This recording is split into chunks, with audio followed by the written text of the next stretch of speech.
Hello everybody, and welcome to another episode of Physiology Made Easy with me, Dr. Amir Sandhu. Now in today's episode we're going to talk about the importance of prescribing exercise for patients with cancer, and the video is extremely relevant to those people that are actually working in a rehabilitation setting with cancer patients, and the aim of the video really is to try and give you the confidence to be able to prescribe safely exercise in cancer patients and be aware of the most important special considerations.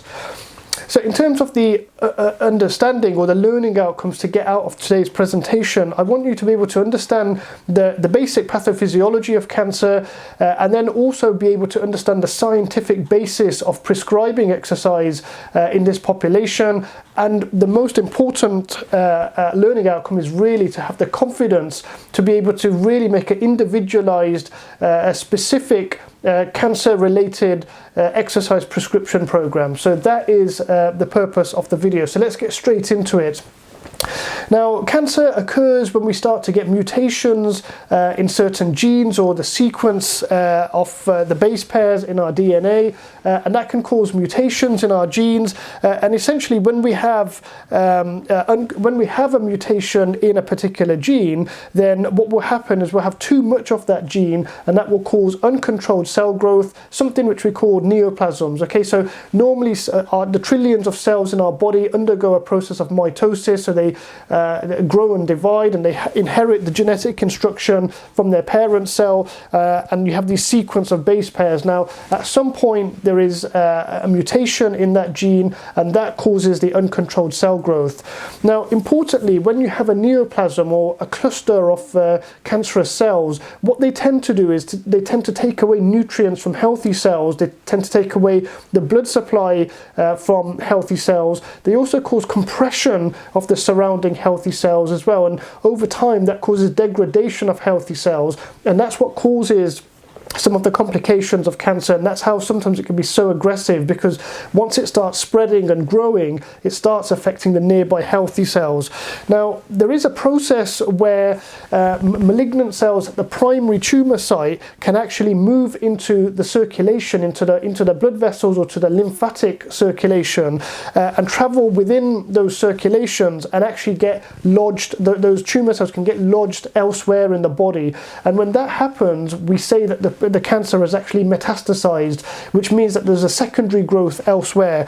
So essentially what would happen is, for example, if you're in your blood vessel, you will have an epithelial lining consisting of endothelial cells, and that endothelial lining will become disrupted. It will start to get gaps appearing within it, which enables tumor cells at the primary site to intravasate, basically move into the area where the blood flows, and then start traveling in the body to other parts of the circulation. And essentially what will happen is, when the tumor cells actually get to an area of the circulation that has branch points, or the blood slows down, it gives them time to cause damage to the endothelial cells at the secondary site, and then they go through a process called extravasation. Now, extravasation is a process of them leaving the blood vessel and then congregating at the secondary site, and then we have a metastatic tumor.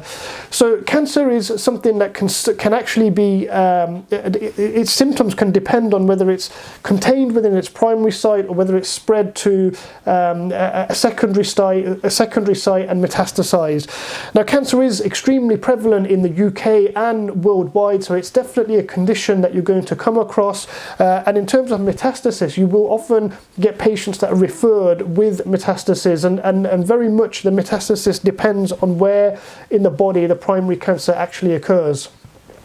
So there is another process which is quite important, and it's related to what I was talking about. So what happens actually is that the cancer cells undergo what we call epithelial mesenchymal transition, and when that process happens, it makes it easier for the cluster of cancer cells to get into the circulation and then travel in the vessels, and when they get to branch points or areas of slow blood flow, to extravasate and cause damage at the secondary site. So this is another cellular process that the cancer cells undergo.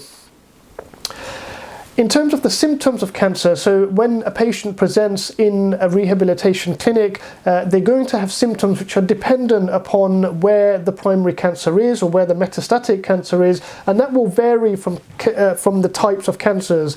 So you've really got to think, you've got to learn about the specific symptoms for the type of cancer that you're dealing with, but you do have general symptoms which are quite common and can be shared across the different types of cancers. So if you have a patient who's presented with unexplained weight loss, which cannot be explained by dieting, exercise, medications, and it's quite a dramatic weight loss, then obviously that's something that's concerning, and obviously the cells in the body are taking a lot of nutrients. They're going to require a lot of nutrients to keep their metabolism going, and so that will contribute to quite large reductions in somebody's weight. Now, the other thing that will happen in cancer, and is quite a common symptom, is not rheumatoid cachexia, is cancer cachexia. And this is when you have a loss of muscle mass and you basically get protein degradation. So you have breakdown of protein in the body, and the muscle basically consists of amino acids, so it starts to break down. You then get a reduction in strength and a reduction, and you get weakness as well, and a reduction in kind of physical capacity as well. Another important cancer symptom is fatigue. So cancer fatigue is quite prevalent, and it doesn't go away with rest. It doesn't go away with sleeping.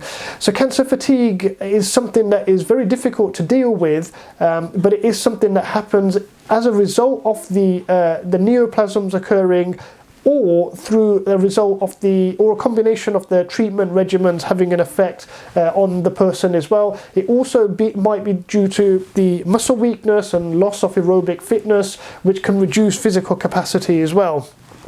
There will be general malaise, poor appetite. Some of the treatment regimens can also have an adverse effect, and they can have their own symptoms on the person. So it's important to be mindful of that when you're speaking with the patient in your initial consultation.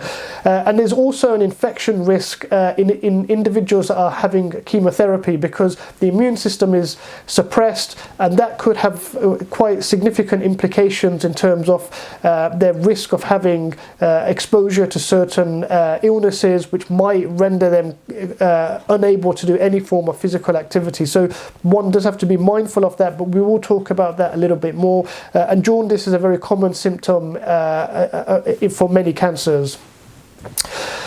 Okay, so having cancer is obviously a situation that creates quite a lot of metabolic stress on the body. And in terms of physical activity, the whole idea is to try and minimize the stress that's occurring on the body by allowing some positive physiological adaptations to take place.